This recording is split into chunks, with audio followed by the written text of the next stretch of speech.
Di kamar mandi katanya ada wewe gombel, gitu ya.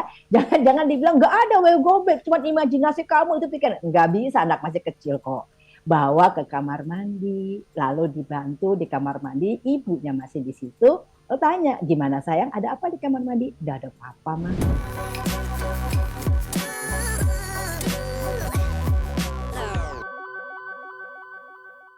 Dalam parenting itu biasanya yang saya tahu ya, orang awam itu Ah, ada bad cop, ada yang good cop gitu. Orang tua nih harus ah, bisa berperan itu, atau tough love atau juga soft love gitu. love, love. Saya merasa saya ini yang bad cop dan tough Backup. love-nya, karena kalau ada yang takut saya biasanya ceburin aja supaya dia berani. Namun ada juga yang mungkin dengan cara yang lebih soft gitu ya, karena mungkin Hmm. nggak tega dan lain sebagainya. Jadi seperti apa? Apakah perlu ada metode khusus atau dua-duanya ini bisa-bisa saja untuk menangani mereka yang ketakutan ini, Bu Astrid?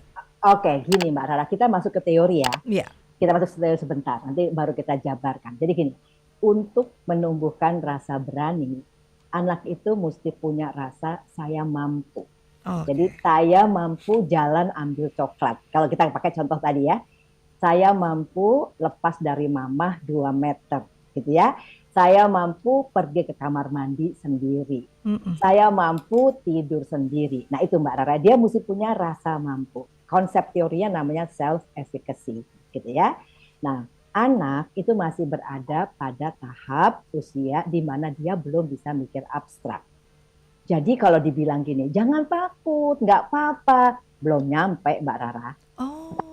Belum nyampe. Kalau anak di bawah sekolah dasar, jangan dibilang gitu. Dia mesti ngerasa bahwa itu memang tidak menakutkan. Jadi misalnya, si anak takut gelap, lalu mamanya bawa ke kamar digelapin. Sini sayang, dipeluk sama ibunya. Tuh ya, kita dalam gelap sayang, nggak apa-apa kan?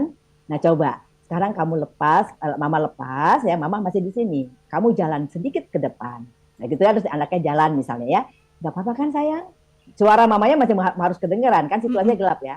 Nggak apa-apa kan sayang, kamu kan dalam gelap. Nah, jadi itu contoh sederhana. Artinya anak itu mesti ngerasa di gelap, aku nggak apa-apa. Gitu kan. Di kamar mandi katanya ada wewe gombel. Gitu ya. Jangan dibilang nggak ada wewe gombel, cuma imajinasi kamu itu pikiran. Nggak bisa, anak masih kecil kok. Bawa ke kamar mandi, lalu dibantu di kamar mandi, ibunya masih di situ. Lo tanya, gimana sayang, ada apa di kamar mandi? Udah ada papa, mah. Jadi dia mesti ngerasa gitu Mbak Rara. Ini yang orang tua suka kurang sabar. Ya anak kecil itu belum bisa kalau dinasehatin, apalagi sambil Mm-mm. dimarahin, dia belum bisa mikir abstrak. Dia mesti ngerasain bahwa ini tidak bahaya. Nah, hati-hati dengan sesuatu yang kita anggap bahaya, kayak api, misalnya pisau. Mm-mm. Jangan dulu anak coba ya. Kita lebih baik kita ambil api, kita ambil kertas. Lihat sayang, mama nyalain lilin ya, ini api ya, ini kertas. Coba mama Mhm. deketin, kebakar kan? Nah, kalau tangan kamu ke sini kebakar juga. Nah, lebih baik Mm. begitu. Ya jangan Mm-mm. sini tangannya. Agak Saya debus ya, Bu. ya, jadi Oke. artinya pisau juga gitu. Jangan saya jangan pegang pisau di sebelah situnya. Ini tajam. Kalau pegang pisau seperti ini ya, dan ini tajam. Coba kamu lihat sini. Ini mangga lihat dikupas kan bisa kan? Karena ini tajam. Jadi hati-hati. Tangan kamu kalau kena bisa berdarah nanti, gitu kan? Mm-mm. Karena ini tajam. Jadi pengalamannya mesti konkret. Dan kalau udah kadung takut, kita mesti pelan-pelan mendekati situasi yang menakutkan, memasukkan anak dalam situasi itu dengan pendampingan kita di dekatnya. Dan kita jarakkan pelan-pelan gitu Mbak Rara. Mm.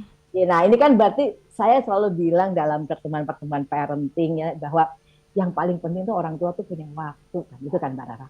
Mesti punya waktu buat Oke. melihat apa sih yang butuh saya koreksi, gitu kan ya. Mm-mm. Anak takut masuk di dalam mall, iyalah banyak sekali orang dia nggak kenal nggak apa gitu kan ya. Nah supaya nggak takut gimana? Ayo bawa ke mall, duduk di satu tempat, bilang sama anaknya, ke situ sayang, gitu kan ya. Mm. Coba jalan gitu, ayo balik lagi, gitu kan ya. Nanti udah gitu masuk ke toko, ya kamu di situ, mama di sini. Jadi dikasih pengalaman tuh. Jadi tidak terlalu menakutkan kalau kita masih bisa saling melihat, masih bisa saling memanggil, masih gitu.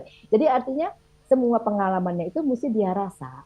Kebanyakan orang Oke. tua kan langsung jangan takut, anak kecil kok penakut, apalagi anak laki ya Mbak. Aduh, Kok saya pengecut, ketampar-tampar.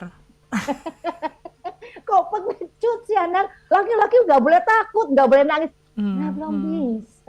Dia belum tahu dong, belum sampai pola berpikirnya ke konsep abstrak. Nah, itu Dia dia. gitu, Itu yang harus dia dipahami. Di umur berapa, Bu, anak-anak bisa memahami konsep abstrak ini? abstrak. Mm-mm. Kalau per teorinya mulai 7 tahun. Kalau per Oh, 7 teorinya, tahun. Oke.